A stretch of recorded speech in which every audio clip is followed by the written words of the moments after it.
यहाँ से आपके MCQ भी बनेगा, वन लाइनर भी बन सकता है, तो ध्यान होना चाहिए। बहुत इंपॉर्टेंट प्रश्न मैंने शामिल किए हैं और आप अपना मूल्यांकन भी कर सकते हैं। भारत देश की गौरव गाथा तथा प्राकृतिक सौंदर्य को भारतवर्ष की विशिष्टता के रूप में पहचान किस कविता में दी गई है? तो कार्नेलिया का गीत कविता में दी गई है, जो प्रसाद ने लिखा है।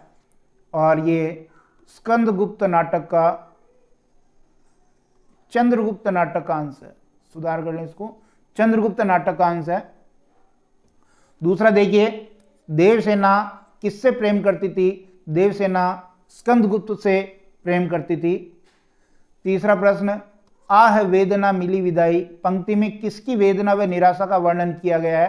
तो देवसेना की वेदना और उसकी निराशा का वर्णन किया गया है, क्योंकि देवसेना स्कंदगुप्त का प्रेम पाना चाहती थी, लेकिन इस प्रेम को वो पा न सकी, इसलिए उसकी वेदना और निराशा का वर्णन है। देवसेना कौन थी? मालवा के राजा बंधुवर्मा की ये बहन थी देवसेना। देवसेना का गीत और कार्नेलिया का गीत किस कवि द्वारा रचित है? ये छायावाद के कवि हैं जयशंकर प्रसाद, उनके द्वारा रचित है। अरुण ये मधुमेह देश हमारा गीत कौन गा रहा है? तो अरुण ये मधुमेह देश हमारा गीत कार्नेलिया गा रही है। और मधुमेह देश किसे कहा गया है? आपको ये भी ध्यान होना चाहिए, मधुमेह देश कहा गया है भारत को। मधुमेह देश किसको कहा गया है? भारत को कहा गया है। कार्नेलिया गीत गाते समय कहाँ बैठी हुई थी? तो सिंधु नदी के किनारे जो ग्रीक शिविर लगा हुआ था, उसी के पास एक पेड़ के नीचे बैठ करके प्रातःकालीन सौंदर्य को देख रही है। समय आपका प्रातःकालीन है, प्रातःकालीन जो उदय होता हुआ सूर्य है, उसकी लालिमा को देख करके भारत के प्राकृतिक सौंदर्य का वर्णन कार्नेलिया कर रही है। जयशंकर प्रसाद के साहित्य में कौन सा स्वर प्रमुख रूप से देखने को मिलता है? तो राष्ट्रीय जागरण का स्वर उनके काव्य में, साहित्य में प्रमुख रूप से देखने को मिलता है। किस कवि ने अपने नाटकों में प्राचीन भारतीय संस्कृति के गौरव के माध्यम से राष्ट्रीय जागरण का काम किया? ऐसे कवि हैं जयशंकर प्रसाद, छायावाद के प्रमुख कवि हैं, जिन्होंने अपने साहित्य में भारतीय संस्कृति और उसके गौरव को वर्णित किया है और राष्ट्रीय जागरण का काम किया है। जयशंकर प्रसाद का जन्म कब और कहाँ हुआ? 1889 ईस्वी में काशी में इनका जन्म हुआ था, सुंगनी साहू परिवार में। कार्नेलिया का गीत किस नाटक से लिया गया है? कार्नेलिया का गीत चंद्रगुप्त नाटक से लिया गया है। किसके आक्रमण से आर्यावर्त संकट में था? हूणों के आक्रमण से आर्यावर्त संकट में था। और जो देवसेना का भाई है, वो देवसेना का भाई बंधुवर्मा, उसकी इसमें मृत्यु हो गई थी ऊनों से संघर्ष करते हुए। कार्नेलिया कौन थी? कार्नेलिया सिकंदर का सेनापति था, सेल्यूकस। उस सेल्यूकस की पुत्री थी कार्नेलिया, जो गीत गा रही है अरुण ये मधुमेह देश हमारा। जयशंकर प्रसाद किस काव्यधारा के कवि हैं? ये छायावादी काव्यधारा के कवि हैं, छायावादी कवि हैं, छायावाद के प्रमुख आधार स्तंभ कवि हैं। प्रसाद ने कौन कौन से नाटक लिखे? स्कंदगुप्त, चंद्रगुप्त, ध्रुव स्वामिनी, जन्मेजय का नागयज्ञ और अजातशत्रु। बहुत इंपॉर्टेंट है ये नाटक, आप इनको परिचय में भी लिखेंगे। देवसेना का गीत प्रसाद के किस नाटक से उद्धृत है? ये स्कंदगुप्त नाटक से उद्धृत है। आह वेदना मिली विदाई, वेदना का ये भाव किसके उद्वेलित मन में उत्पन्न हुआ? देवसेना के मन में ये उद्वेलित हुआ। वो अपने मन को, अपने हृदय को समझा रही है और उसको समझाती हुई ये गीत गा रही है।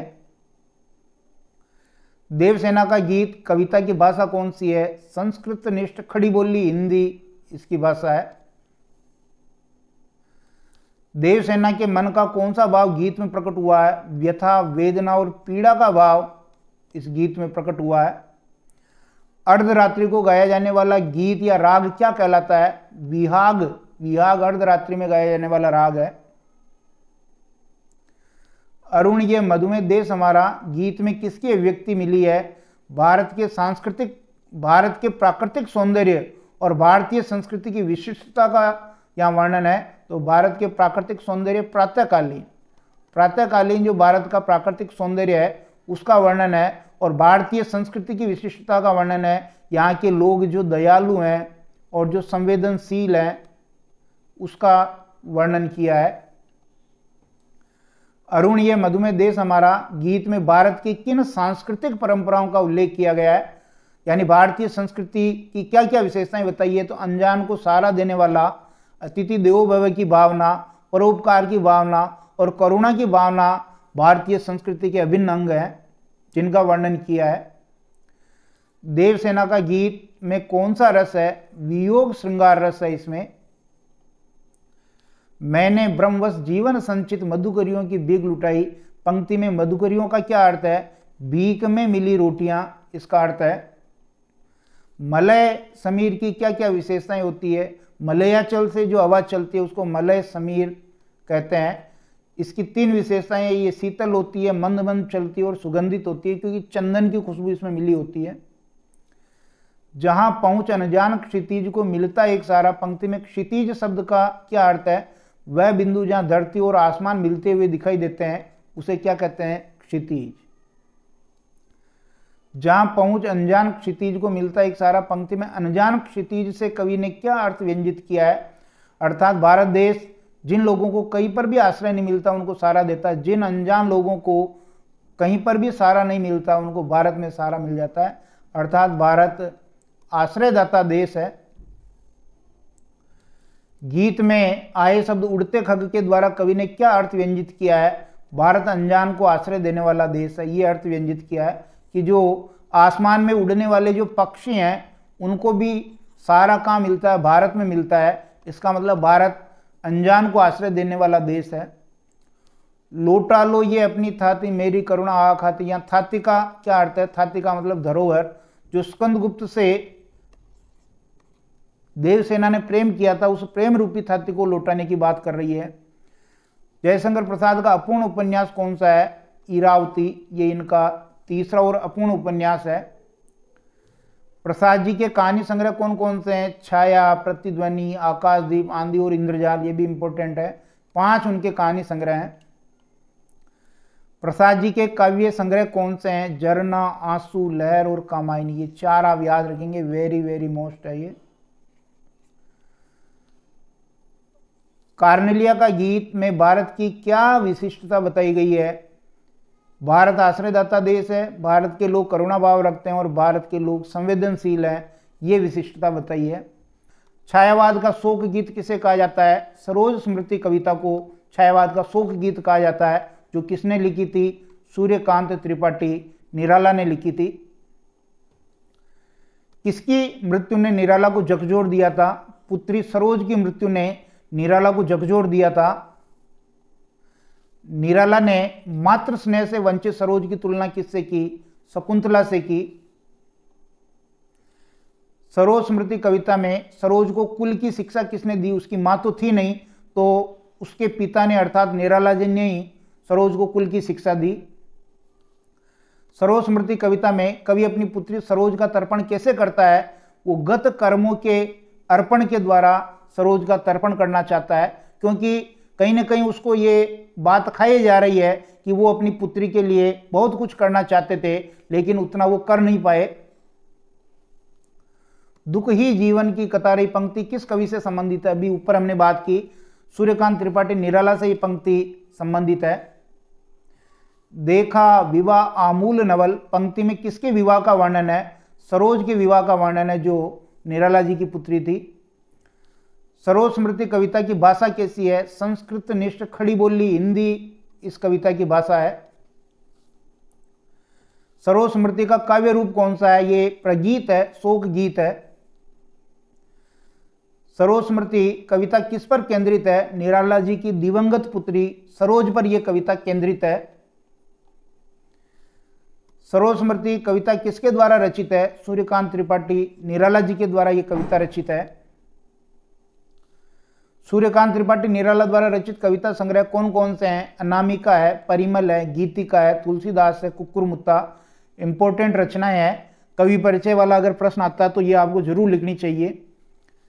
सूर्यकांत त्रिपाठी, निराला द्वारा रचित उपन्यास कौन सा है? बिल्लेसुर बकरीहा, बहुत प्रसिद्ध हुआ था ये उपन्यास। निराला ने निम्न में से किन पत्र पत्रिकाओं का संपादन किया? तो ये शब्द हटा दें। निराला ने किन पत्र पत्रिकाओं का संपादन किया था? तो समन्वय और मतवाला 2 पत्र पत्रिकाओं का संपादन निराला जी ने किया था। किसने हिंदी भाषा में गजलों की भी रचना की? बहुत इंपॉर्टेंट प्रश्न है, अगर आपको उलझाना चाहेंगे तो ये प्रश्न जरूर परीक्षा में पूछा जा सकता है, हालांकि वो स्टैंडर्ड का प्रश्न है। सूर्यकांत त्रिपाठी निराला ने गजलों का भी हिंदी में गजलों की भी रचना की, प्रयोग किया। कौन सी कविता बेटी के दिवंगत होने पर पिता का विलाप है? सरोज स्मृति कविता बेटी के दिवंगत होने पर यानी मृत्यु को प्राप्त हो जाने पर एक पिता यानी निराला जी का विलाप है। किस कविता में एक भाग्यहीन पिता का संघर्ष, समाज से उसके संबंध, पुत्री के प्रति बहुत कुछ न कर पाने का अकर्मण्यता बोध प्रकट हुआ? कौन सी कविता? वो सरोज स्मृति कविता है और भाग्यहीन पिता है निराला। मुक्त छंद का प्रवर्तक किसे माना जाता है? सूर्यकांत त्रिपाठी निराला को मुक्त छंद का प्रवर्तक माना जाता है। निराला जी का जन्म कब और कहाँ हुआ था? 1898 ईस्वी में महिषादल मेदिनीपुर बंगाल में निराला जी का जन्म हुआ था। और निराला जी के बचपन का नाम क्या था? सूर्य कुमार निराला जी के बचपन का नाम था। रविवार को ये पैदा हुए थे। 1916 ईस्वी में लिखी किस कविता से निराला को बहुत प्रसिद्धि मिली? जूही की कली। जूही की कली कविता 1916 में लिखी, निराला जी को बहुत प्रसिद्धि मिली। और इसके बारे में मैं बता दूं कि जो उस समय की जो प्रसिद्ध पत्रिका थी सरस्वती, उस सरस्वती पत्रिका में उस वक्त के संपादक थे महावीर प्रसाद द्विवेदी। महावीर प्रसाद द्विवेदी जी ने इस कविता को छापने से मना कर दिया था। रति रूप प्राप्त कर रहा, वही पंक्ति में रति का क्या अर्थ है? कामदेव की जो पत्नी है वो रति है और इंद्र की पत्नी वो सच्ची है। वह लता वही की, कवि निराला ने वह शब्द किसके लिए प्रयुक्त किया? निराला जी की पत्नी के लिए। लता जो शब्द आया है वो पत्नी के लिए आया है और कली जो शब्द आया है वो पुत्री सरोज के लिए आया है। हो इसी कर्म पर वज्रपात, यदि धर्म रहे नथ सदा मात। पंक्ति में भाव कौन सा है? पश्चाताप का, वेदना का भाव है। छायावाद के प्रमुख आधार स्तंभ कौन कौन से हैं? प्रसाद हैं, पंत, निराला, महादेवी वर्मा। 4 प्रमुख कवि छायावादी हैं। निराला जी का संपूर्ण साहित्य निराला रचनावली नाम से कितने खंडों में प्रकाशित है? ये 8 खंडों में प्रकाशित है। तत्सम प्रधान सामासिक पदावली का प्रयोग निराला जी के किस काव्य में देखने को मिलता है? तो राम की शक्ति पूजा और तुलसीदास, ये जो इनके प्रबंध काव्य हैं, इनमें ये रूप अपने को देखने को मिलता है। मुझ भाग्यहीन की तू संबल किसे कहा गया है? सरोज को कहा गया है, क्योंकि निराला ये कह रहे हैं कि मैं तो अभागा था, मेरे परिवार के सभी व्यक्ति एक एक कर मृत्यु को प्राप्त हो गए, मेरा एकमात्र सहारा है पुत्री सरोज तू ही थी, लेकिन तेरी मृत्यु हो गई तो मैं पूरी तरह टूट चुका हूं। निराला की प्रबंधात्मक कविताएं कौन कौन सी है? राम की शक्ति पूजा और तुलसीदास इनकी प्रबंधात्मक कविताएं हैं। निराला की काव्य भाषा की विशेषता क्या क्या है? तो भाषा का कसाव, शब्दों की मितव्ययिता और अर्थ की प्रधानता, ये निराला जी के काव्य की भाषा की विशेषता है। और उन्होंने तत्सम भाषा का भी प्रयोग किया, आम बोलचाल की भाषा का भी प्रयोग किया। निराला अपनी पुत्री को नववधू के श्रृंगार में देखकर किसका स्मरण कर बैठते हैं? अपनी स्वर्गीय पत्नी का। जब श्रृंगार के रूप में वो सरोज को देखते हैं तो उन्हें अपनी पत्नी की याद आ जाती है। रति रूप प्राप्त कर रहा, वही आकाश बदलकर बना मई। पंक्ति में आकाश और मई शब्द किस किस के लिए आए हैं? आकाश तो आया निराला जी की पत्नी के लिए और मई आया पुत्री सरोज के लिए। इस पथ पर मेरे कार्य सकल हो, ब्रश शीत कैसे सतदल। पंक्ति में सतदल का मतलब है कमल। सतदल किसे कहते हैं? कमल। आम बोलचाल की भाषा का सृजनात्मक प्रयोग निराला ने किस काव्य में किया है? भिक्षुक कविता में किया है। और यदि एक कुक्कुर मुत्ता भी आ जाए तो इसमें भी उन्होंने आम बोलचाल की भाषा का प्रयोग किया है। तार सप्तक परंपरा का सूत्रपात करने वाले कवि कौन है? अज्ञेय जी। अज्ञेय जी ने 4 तार सप्तक निकाले थे।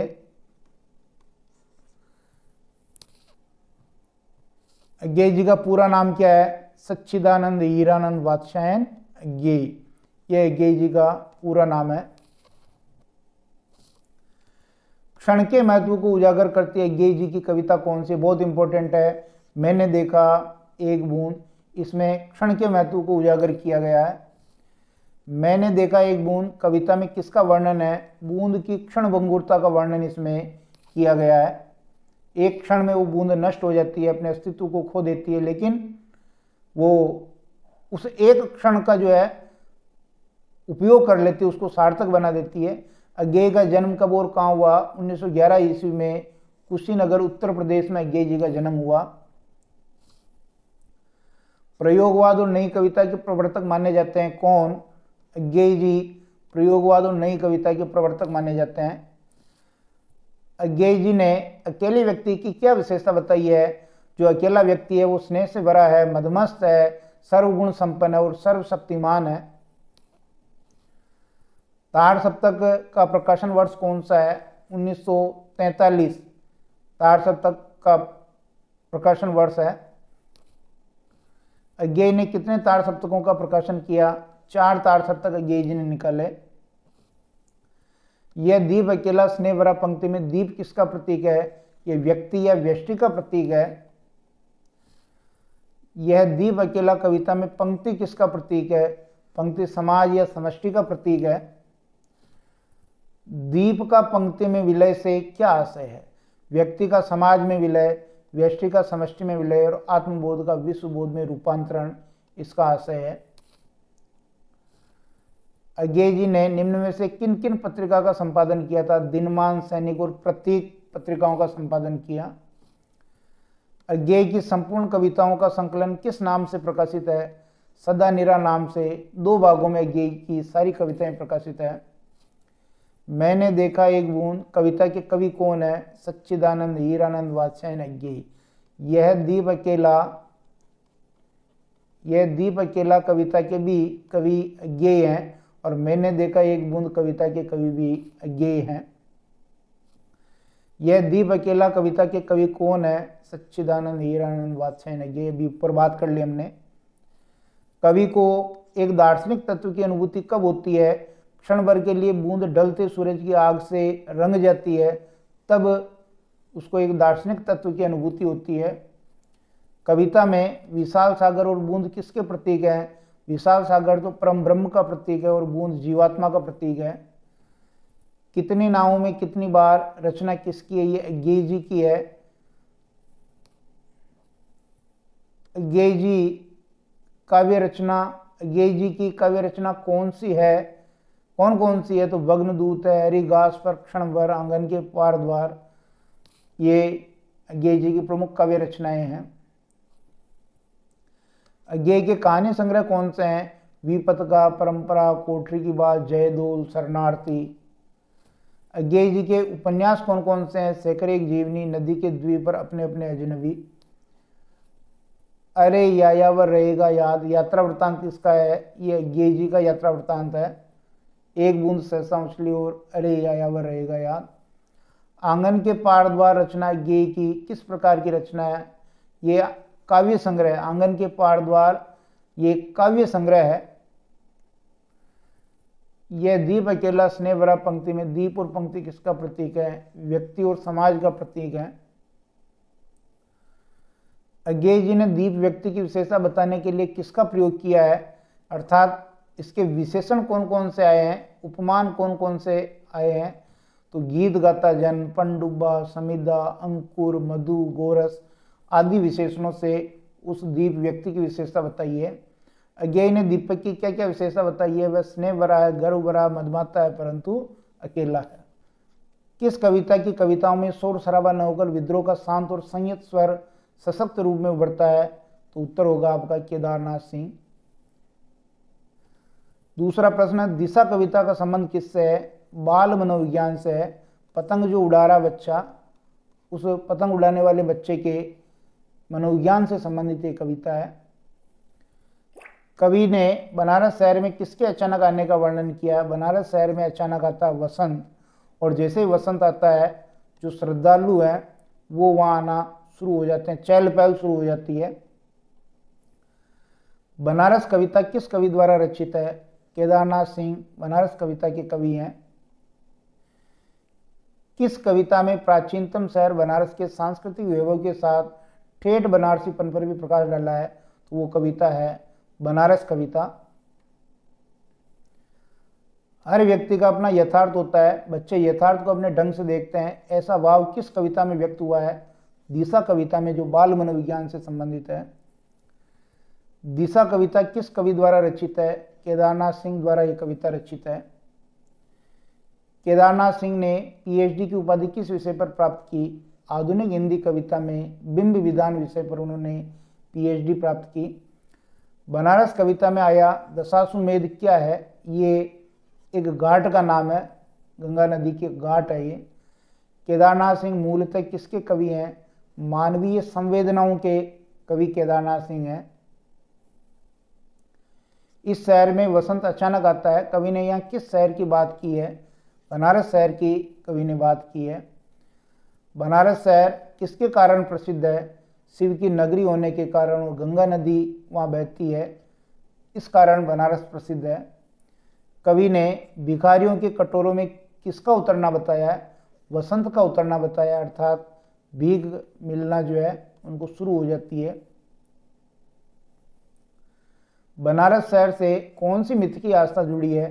काशी और गंगा के सानिध्य से जो मोक्ष की अवधारणा है, यही मिथ की आस्था है। पतंग उड़ाते हुए बच्चे ने हिमालय की दिशा कौन सी बताई? जिधर बच्चे की पतंग उड़ करके भाग रही है वो हिमालय की दिशा है, ऐसा बच्चे ने बताया। बनारस कविता में लहर तारा या मडुआ डी क्या है? ये दो मोहल्लों के नाम है। खाली कटोरों में वसंत का उतरना क्या अर्थ है? भिखारियों को भीख मिल जाना। और इस महान पुराने शहर की जीभ किरकिराने लगती है, यहाँ महान पुराने शहर से क्या आशय है? बनारस। बनारस शहर को किसने दृढ़ता से बांध रखा है? धीरे धीरे होने की जो सामूहिक लय है उसने दृढ़ता से बांध रखा है। केदारनाथ सिंह का जन्म कब और कहाँ हुआ? तो इनका जन्म चकिया गांव में हुआ, बलिया जिला, उत्तर प्रदेश। सन जो है यहाँ पर छपा नहीं है, सन आप लिख लें कि जो केदारनाथ सिंह है वो 1934 में जन्मे थे, चकिया गांव, बलिया जिला, उत्तर प्रदेश। केदारनाथ सिंह को 1989 ईस्वी में साहित्य अकादमी पुरस्कार किस रचना पर मिला? अकाल में सारस, बहुत इंपॉर्टेंट रचना है केदारनाथ सिंह की। जमीन पक रही है, पाक रही नहीं, पक रही है, संकलन किस कवि का है जिसमें जमीन, रोटी और बेल कविता संकलित है? ये भी केदारनाथ सिंह का है। गंगा के घाट, मंदिर तथा मंदिरों और घाटों के किनारे बैठे भिखारियों के कटोरे जिनमें वसंत उतरता है का चित्र किस कविता में अंकित हुआ है? बनारस कविता में ये चित्र अंकित हुआ है। और सैकड़ों बरस से बनारस में कौन सी चीज़ें वहीं की वहीं हैं? गंगा नदी वहीं है, वहाँ जो नाव बंधी हुई है वो वहीं है, और तुलसीदास की खड़ाऊ वहीं है। ये तीन चीज़ें वहीं की वहीं हैं। कवि को वसंत के आने का पता कैसे चलता है? कैलेंडर से पता चलता है, क्योंकि प्रकृति से नाता उसका, प्रकृति से जो उसका नाता है वो टूट गया है। वसंत आया कविता में कवि की चिंता क्या है? मनुष्य का प्रकृति से रिश्ता टूट रहा है, ये कवि की चिंता है। कवि ने दफ्तर में छुट्टी किस बात, कवि के दफ्तर में छुट्टी किस बात का प्रमाण थी? वसंत पंचमी का वो प्रमाण थी। कवि किसके लिए चट्टाने, ऊसर और बंजर को तोड़ने का आह्वान करता है? सृजन के लिए। और मन में जो ऊब खीज होगी तो काव्य सृजन नहीं होगा। तोड़ो कविता में धरती किसका प्रतीक है? मानव मन का प्रतीक है। रघुवीर सहाय की कुछ कविताएं अज्ञे द्वारा संपादित कौन से तार सप्तक में संकलित है? दूसरा तार सप्तक, उसमें ये संकलित है। रघुवीर सहाय किस काव्य धारा के कवि हैं? रघुवीर सहाय नई कविता के कवि हैं। गोड़ो गोड़ो गोड़ो कहकर कवि क्या बताना चाहता है? वो सृजनशील बनने की बात कर रहा है। बसंत आया और तोड़ो कविता में के कवि का क्या नाम है? रघुवीर सहाय। और मदन महीना किसे कहा गया? वसंत पंचमी के महीने को, यानी वसंत के महीने को मदन महीना कहा गया है। मन के सृजनात्मक आयामों की पहचान के लिए किन अवांछित तत्वों को निकालना जरूरी है? मन की ऊब खीज और उदासीनता को निकालना जरूरी है। मानव जीवन की उन्नति में क्या बाधक है? मन की ऊब खीज और उदासीनता मानव जीवन की उन्नति में बाधक है। कवि ने चिड़िया के चहचहाने की तुलना किससे की? बहन के दा कहने से उसकी तुलना की। तोड़ो कविता में पत्थर और चट्टान किसके प्रतीक है? जीवन में आने वाली बाधाओं के ये प्रतीक है। कवि के अनुसार मन के मैदान पर क्या व्याप्त है जो सृजन में बाधक है? ऊब और खीज व्याप्त है जो सृजन में बाधक है। वसंत आया कविता में किस पर व्यंग्य किया गया है? आज के मनुष्य की आधुनिक जीवन शैली पर व्यंग्य किया गया है। रघुवीर साय रचनावली कितने खंडों में प्रकाशित है? ये 6 खंडों में प्रकाशित है। लोग भूल गए हैं काव्य संग्रह किसका है? रघुवीर साय का ये काव्य संग्रह इंपॉर्टेंट है। रघुवीर साय पेशे से क्या थे? ये पेशे से पत्रकार थे। वसंत आया कविता में प्रकृति से अंतरंगता को व्यक्त करने के लिए कवि ने किन शब्दों का भरपूर प्रयोग किया है? देश शब्दों और क्रियाओं का कवि ने भरपूर प्रयोग किया है। तोड़ो कविता किस प्रकार की है? ये एक उद्बोधन परक कविता है। रघुवीर साय ने किन किन पत्र पत्रिकाओं का संपादन किया था? प्रतीक, कल्पना और दिनमान पत्र पत्रिकाओं का संपादन किया। कल्पना पत्रिका का प्रकाशन कहाँ से होता था? ये हैदराबाद से निकलती थी। ऐसे ही बंगले के किस पेड़ पर कोई चिड़िया कूकी? अशोक के पेड़ पर। कौन से पेड़ पर? अशोक के पेड़ पर। कवि ने वसंत की कौन सी विशेषताएं बताई है? डाक के जंगल दहकते हैं, वन फूलों से लद जाते हैं और पीले पीले पत्ते गिरने लगते हैं। रघुवीर साय का जन्म कब और कहाँ हुआ? 1929 ईस्वी में लखनऊ उत्तर प्रदेश में। तुलसीदास जी किस काल के कवि हैं? ये भक्ति काल की राम भक्ति शाखा के प्रतिनिधि कवि हैं। भरत राम का प्रेम अंश में किस छंद का प्रयोग किया गया है? दोहा चौपाई छंद का इसमें प्रयोग किया गया है। भरत राम का प्रेम अंश में किसकी मनोदशा का वर्णन है? ये भरत की मनोदशा का वर्णन है। राम जब वनवास के लिए चले जाते हैं, राम वनवास के लिए चले जाते हैं और भरत जब अपने ननियाल से लौटते हैं और देखते हैं कि राम नहीं है, तब वो उनको मनाने के लिए चित्रकूट की सभा तक जाते हैं और वहां चित्रकूट की सभा में ही भरत की मनोदशा का वर्णन किया गया है। भरत राम का प्रेम संकलित अंश तुलसी के किस ग्रंथ से लिया गया है? ये रामचरितमानस के अयोध्या कांड से लिया गया है। बहुत इंपॉर्टेंट प्रश्न है। गीतावली के संकलित पदों में किसकी विरह वेदना का वर्णन है? माता कौशल्या की विरह वेदना का वर्णन है। खेल में हार जाने पर भी भरत को कौन जीता देते थे? राम बचपन में ऐसा करते थे कि भरत यदि हार भी रहा होता तो उसको जीता देते थे। पुलकित शरीर से सभा में बोलने के लिए कौन खड़े हुए? भरत चित्रकूट की सभा में बोलने के लिए खड़े हुए। रामचरितमानस ग्रंथ की भाषा कौन सी है? इसकी भाषा अवधी है। भरत राम का प्रेम शीर्षक अंश रामचरितमानस के किस कांड से लिया गया है? ये अयोध्या कांड का अंश है। अयोध्या कांड से लिया गया है जो रामचरितमानस का अंश है। तदपि दिन ही दिन होत जावरे मनु कमल हिम मारे पंक्ति में किसके कमजोर होने का वर्णन है? राम के घोड़ों का उनके वियोग में कमजोर होने का वर्णन यह किया है। भूपति अर्थात राजा दशरथ ने प्रेम का मान कैसे रखा? मृत्यु को प्राप्त करके, मर करके उन्होंने अपने प्रेम को प्रदर्शित किया। तदपि दिन ही दिन होत जावरे मनु कमल हिम मारे पंक्ति में कौन सा अलंकार है? इसमें उत्प्रेक्षा अलंकार है। जहां मनु शब्द आ जाता है वहां उत्प्रेक्षा अलंकार हो जाता है। कौशल्या बार बार आंखों से किसको लगा रही है? राम की जो सुंदर सुंदर जूतियां हैं उनको देख करके राम की याद उन्हें आ रही है और वो उन जूतियों को आंखों से लगा रही है। राम के वियोग में कौशल्या के दुख की स्थिति किसके समान लग रही थी? मोरनी के समान उनकी दुख की स्थिति थी। कौशल्या एक बार पुनः राम को किसको देखने के लिए बुलाने का संदेश भेज रही है कि एक बार अयोध्या आकर के उनको देख लो। अपने घोड़ों को देखने के लिए वो राम को पुनः अयोध्या बुलाना चाह रही है।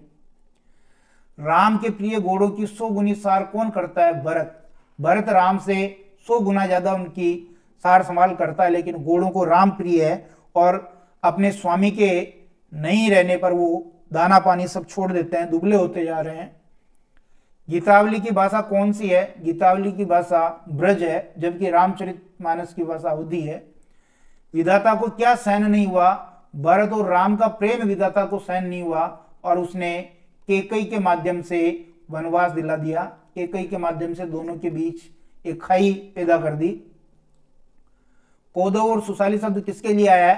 कौदव शब्द केकई के लिए आया है और सुशाली शब्द भरत के लिए आया है कि अखाद्य दान में से खाने योग्य दान पैदा नहीं हो सकता।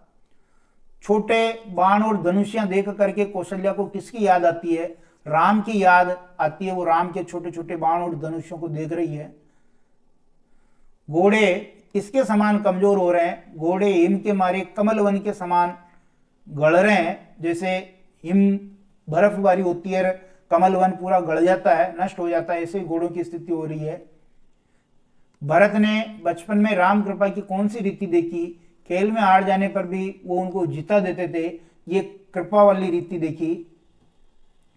तुलसीदास जी का वह महान ग्रंथ जिसकी रचना 1574 ईस्वी में की गई, रामचरितमानस, और इसका बहुत ज्यादा भाग जो काशी में लिखा गया। लोक मंगल की साधना के कवि कौन है? लोक मंगल की साधना के कवि तुलसीदास जी हैं। किस कवि को समन्वय का कवि कहा जाता है? समन्वय का कवि तुलसीदास जी को कहा है। तुलसीदास जी के किस ग्रंथ में विनय और आत्मनिवेदन के पद हैं? विनय पत्रिका में उनके विनय और आत्मनिवेदन के पद हैं। जननी निरकति बाण धनुया, पंक्ति में जननी शब्द किसके लिए आया है? माता कौशल्या के लिए आया है, जो राम के वनवास चले जाने पर राम के बाण और धनुष को देख रही है, उनकी जूतियों को वो आंखों से लगा रही है। गोस्वामी तुलसीदास जी का जन्म कब और कहाँ हुआ? 1532 ईस्वी में राजापुर गांव, बांदा जिला, उत्तर प्रदेश में उनका जन्म हुआ। किसकी कृपा से गोस्वामी तुलसीदास को राम भक्ति का मार्ग मिला? उनके गुरु थे नर हरिदास, उनकी कृपा से राम भक्ति का मार्ग मिला। ये इनके गुरु थे नर हरिदास। गोस्वामी तुलसीदास जी की पत्नी का क्या नाम था? उनकी पत्नी का नाम रत्नावली था। गोस्वामी तुलसीदास द्वारा रचित कौन सा ग्रंथ हिंदी का सर्वश्रेष्ठ महाकाव्य माना जाता है? रामचरितमानस उनका सर्वश्रेष्ठ महाकाव्य है। उठू तात बलि मातु बदन पर, पंक्ति में तात शब्द किसके लिए आया? ये जो तात शब्द आया है ये राम के लिए आया है कि हे पुत्र राम तुम उठो, जबकि राम तो वनवास में है, लेकिन स्मरण माता कौशल्या कर रही है। माता कौशल्या किसको देख रही है? राम की छोटी छोटी धनुषों और बाणों को। जायसी का प्रेमाख्यान परंपरा में लिखा गया सर्वश्रेष्ठ प्रबंध काव्य कौन सा है? पद्मावत। 12 मासा में किसके वियोग विरह का वर्णन है? नायिका नागमती के वियोग का वर्णन है। पद्मावत की भाषा कौन सी है? ठेठ अवधी भाषा है पद्मावत की।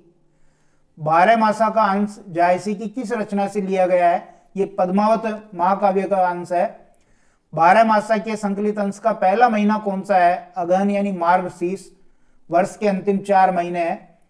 फारसी की मसनवी शैली में रचित किस काव्य की कथा सर्गों या अध्यायों में बटी हुई नहीं है?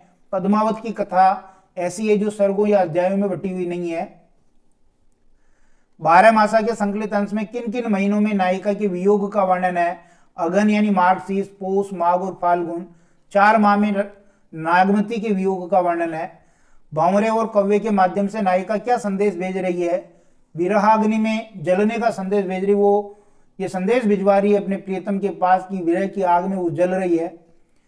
जायसी का जन्म कब और कहाँ हुआ? 1492 ईस्वी में अमेठी उत्तर प्रदेश में जायसी का जन्म हुआ। नायिका को जीते जी कौन खा रहा है? विरह रूपी बाज पक्षी नायिका को जीते जी खा रहा है। फाल्गुन में नायिका का शरीर कैसा हो गया है? पीले पत्ते के समान शरीर पीला हो गया है, सूख गया है। जायसी किस काल के कवि हैं? भक्ति काल की सूफी प्रेम मार्गी शाखा के कवि जायसी हैं।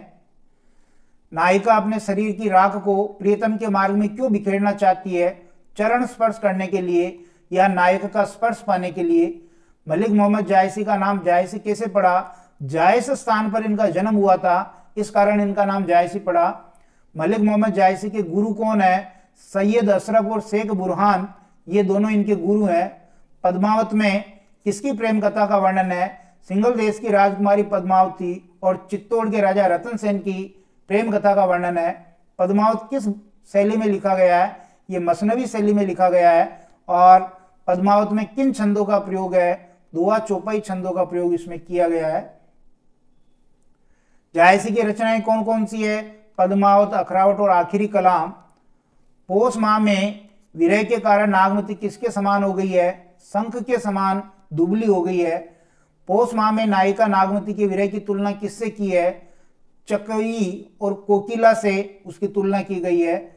कौन से महीने में पवन शीत को चौगुना बढ़ा देता है, 4 गुना सर्दी हो जाती है फाल्गुन में, होली के समय। कौन से महीने में दिन घट जाते हैं, रातें बढ़ जाती है, अगहन और मार्गशीर्ष का जो महीना है उसमें ऐसा होता है, रातें लंबी हो जाती है। वीरे में नायिका नागवती ने किस पक्षी की भांति चीख चीख कर अपने पंख बिखेर दिए, सारस की भांति उसने अपने पंख बिखेर दिए। कौन से महीने में मावट होती है और कामरस उपजता है, माघ का महीना, क्योंकि वसंत पंचमी इसी महीने में आती है। जायसी द्वारा प्रयुक्त अलंकार कौन कौन से, उपमा और रूपक अलंकार। एमसीक्यूज क्वेश्चन जो है, वस्तुनिष्ठ प्रश्न। सखी अनकर दुख दारुण रे, पंक्ति में जो अनकर दुख है वो किसे कहा है, तो नायिका का जो वियोग का दुख है उसको अनकर दुख कहा है, यानी इसके समान कोई दूसरा दुख नहीं है, इसके समान कोई दूसरा दुख नहीं है, इसलिए इसको अनकर दुख कहा है। विद्यापति की यश कीर्ति का आधार कौन सी रचना है, पदावली विद्यापति की यश कीर्ति का आधार है। वेरी वेरी मोस्ट क्वेश्चन है ये। पदावली की भाषा कौन सी है, मैथिली भाषा जो है वो पदावली की भाषा है। आदिकाल और भक्तिकाल के संधि कवि कौन कहे जाते हैं, विद्यापति को आदिकाल और भक्तिकाल का संधि कवि कहते हैं। राधा कृष्ण के माध्यम से लौकिक प्रेम का चित्रण विद्यापति ने किस रचना में किया है, पदावली में वो वर्णन किया है, राधा और कृष्ण के माध्यम से प्रेम का चित्रण किया है। वीराणी नायिका अपने प्रीतम के वियोग में क्षण क्षण किसके समान दुबली होती जा रही है, 14 के चांद के समान वो दुबली होती जा रही है। वीराणी नायिका कौन से महीने में विरह के असहनीय दुख को सहन नहीं कर पा रही है, जो श्रावण का महीना है, जब वर्षा हो रही है उस महीने में वो उस असहनीय दुख को सहन नहीं कर पा रही है। विद्यापति की किस रचना में भक्ति और श्रृंगार की गूंज है, वेरी मोस्ट है ये, पदावली में भक्ति और श्रृंगार की गूंज है। कृष्ण ने कौन सा अपयश लिया, गोकुल छोड़ करके मथुरा में बसने का अपयश कृष्ण ने लिया, क्योंकि उसने जो मन है, हृदय है, उसका हरण कर लिया है। वो नायिका के हृदय मन को भी अपने साथ हर करके ले गए हैं। सखी नायिका से कौन सा अनुभव पूछ रही है, सखी नायिका से प्रेम के अनुभव पूछ रही है। विद्यापति ने वीराणी नायिका के प्रीतम के लौटने की संभावना किस महीने में प्रकट की है, कार्तिक के महीने में प्रकट की है। नायिका प्रेम के अनुभव क्यों नहीं कह पा रही है, प्रेम पल पल नवीनता को प्राप्त करता है, इसलिए वो इसके अनुभव नहीं कह पा रही है। विद्यापति का जन्म कब और कहाँ हुआ, 1380 ईस्वी में बिस्पी गांव, मधुबनी जिला, बिहार में जन्म हुआ था। वीराणी नायिका ने अपनी दोनों आंखें क्यों बंद कर ली है, क्योंकि वसंत का महीना है और फूल खिले हुए हैं बगीचे में, और जब वो खिले हुए फूलों को देखती है तो ये उसके विरह को बढ़ाते हैं, इसलिए वो आंखें बंद कर देती है ताकि फूल खिले हुए दिखे ही नहीं। पदावली का मुख्य विषय क्या है, राधा कृष्ण के प्रेम के माध्यम से लौकिक प्रेम का चित्रण करना, यही पदावली का मुख्य विषय है। जन्म अवधि हम रूप निहार नयन तिरुपति बेल, वेरी मोस्ट ये पंक्ति है कि जीवन भर नायक के रूप सौंदर्य को देखने पर भी नायिका के नेत्रों को संतुष्टि नहीं मिली है, अर्थात तृप्त नहीं हुए हैं। वीराणी नायिका ने अपने दोनों कान हाथों से क्यों ढक लिए हैं, क्योंकि कोयल की मधुर कूक और भ्रमरों का मधुर गुंजार उसके विरह को बढ़ा देता है, इसलिए उसने दोनों हाथों से कान बंद कर लिए ताकि ये आवाज आएगी नहीं तो उसको विरह की जो है पीड़ा कम सताएगी। विद्यापति किसके अभिन्न मित्र, राजकवि और सलाहकार थे, मिथिला नरेश, राजा शिव सिंह के वो राजकवि और मित्र सलाहकार थे। कीर्तिलता और कीर्ति पताका की भाषा कौन सी है, अपभ्रंश या अवट, और ये किसकी है, ये जो मैथिल कोकिल है विद्यापति उनकी रचनाएं हैं ये। नायिका के नेत्र क्यों नहीं खुल पा रहे हैं, वियोग दुख जनित अश्रुधारा के कारण, यानी वियोग के कारण उसकी आंखों से आंसू निकल रहे हैं, जिसके कारण वो आंखें पूरी तरह खोल नहीं पा रही है। राजा शिव सिंह ने किसके साथ रमण किया है, उनकी पत्नी थी लखमा देवी, उसके साथ रमण किया है। विद्यापति की किन रचनाओं पर दरबारी संस्कृति और अपभ्रंश काव्य परंपरा का प्रभाव है, कीर्तिलता और कीर्ति पताका जो अपभ्रंश में लिखी गई है, इन पर दरबारी संस्कृति का प्रभाव है। नायिका के हृदय को प्रीतम द्वारा हर लिया गया, या प्रीतम कौन है, श्री कृष्ण है, जिसने प्रियतमा राधा का हृदय हरण कर लिया है। विद्यापति के संकलित पदों में मुख्यतः किस रस का वर्णन है? वियोग श्रृंगार रस का वर्णन है। विद्यापति को किन किन उपनामों से जाना जाता है? मैथिल कोकिल, अभिनव जयदेव और नव कवि शेखर, ये इनके उपनाम है। किस कवि को साक्षात रसमूर्ति कहा है? तो घनानंद को कहा है रसमूर्ति। किसने कहा है? आचार्य रामचंद्र शुक्ल ने घनानंद को साक्षात रसमूर्ति कहा है। प्रेम की पीर के कवि कौन है? घनानंद प्रेम की पीर के कवि हैं। पीर यानी पीड़ा, क्योंकि इनके काव्य में विरह का वर्णन ज्यादा है। घनानंद के काव्य की भाषा कौन सी है? परिष्कृत और साहित्यिक ब्रज भाषा का प्रयोग इन्होंने अपने काव्य में किया है। घनानंद के प्राण अब तक क्यों अटके हैं? वो सुजान के दर्शन करना चाहते हैं। सुजान के दर्शन की अभिलाषा के लिए वो प्राण अब तक अटके हैं। ब्रज भाषा प्रवीण कवि और भाषा की व्यंजकता बढ़ाने में अत्यंत कुशल कवि किसे कहा है? घनानंद को ऐसा कवि कहा है। घनानंद किस काल के कवि हैं? रीति काल की, जो रीति मुक्त या स्वच्छंद काव्य धारा थी उसके ये कवि हैं। घनानंद के काव्य में सुजान शब्द का प्रयोग किसके लिए हुआ है? एक तो अपनी प्रेमिका सुजान के लिए हुआ, एक अपने आराध्य श्री कृष्ण के लिए हुआ है। आरसी से क्या आशय है? दर्पण या कांच आरसी का आशय है। आनाकानी आरसी, ये जो कविता है इसमें मिलने में आनाकानी कौन कर रहा है? नायिका सुजान नायक से मिलने में आनाकानी कर रही है। घनानंद किसके मीर मुंशी थे? बादशाह मोहम्मद शाह रंगीले के, बादशाह मोहम्मद शाह के जो वो मीर मुंशी थे। घनानंद किस संप्रदाय में दीक्षित हुए? निम्बार्क संप्रदाय में घनानंद दीक्षित हुए थे। घनानंद ने अपने काव्य में किस शब्द का प्रतीकात्मक प्रयोग किया है? सुजान शब्द का उन्होंने प्रतीकात्मक प्रयोग किया है। खालिस्तान बुलाए आप बोलिए, क्या शब्द यहाँ आएगा? तो कूक भरी मूकता, यानी जो नायक की चुप्पी है वो नायिका को बोलने पर मजबूर कर देगी। नायिका ने कौन सा प्रण कर रखा है? नायक से मिलने में आनाकानी और उससे बात नहीं करने का उसने प्रण कर रखा है। बहुत दिनान को खालिस्तान कवित्व में कवि ने क्या अभिलाषा प्रकट की है? सुजान के दर्शन की अभिलाषा प्रकट की है। घनानंद के काव्य की विशेषता क्या है? लाक्षणिकता, वक्रोक्ति और वाग विदग्धता उनके काव्य की विशेषता है। घनानंद किस स्त्री से अटूट प्रेम करते थे? सुजान से उनका प्रेम अटूट था। सुजान सागर किसका ग्रंथ है? घनानंद का ग्रंथ सुजान सागर है। घनानंद के कवित्व में कौन से अलंकार प्रयुक्त हुए हैं? अनुप्रास, श्लेष और पुनरुक्ति प्रकाश अलंकारों का प्रयोग उनके काव्य में हुआ है।